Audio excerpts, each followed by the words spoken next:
अस्सलाम वालेकुम फ्रेंड्स, ये देखें मैंने घर पर मैगट्स बनाए थे। ये देखें, आप देख सकते हैं। ये देखें, ये अभी मेरी मुर्गियां खा रही हैं। ये देखें, ये सारी भी ये सारा ख़त्म हो गया। ये मेरा टोटल बना था 30 रुपये में।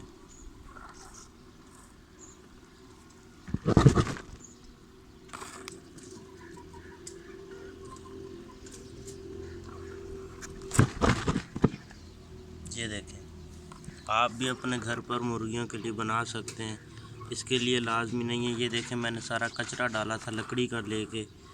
इसमें आपको कुछ भी ज़्यादा नहीं डालना पड़ेगा, ना ही आपके ज़्यादा पैसे लगेंगे। आप कम खर्च में अपने घर पे जानवरों के लिए खाना बना सकते हैं। और इसमें विटामिन, प्रोटीन सब कुछ होता है। जो सीड आप फीड बाहर से लेते हैं वही आप अपने घर पे बना सकते हैं, एकदम फ्रेश।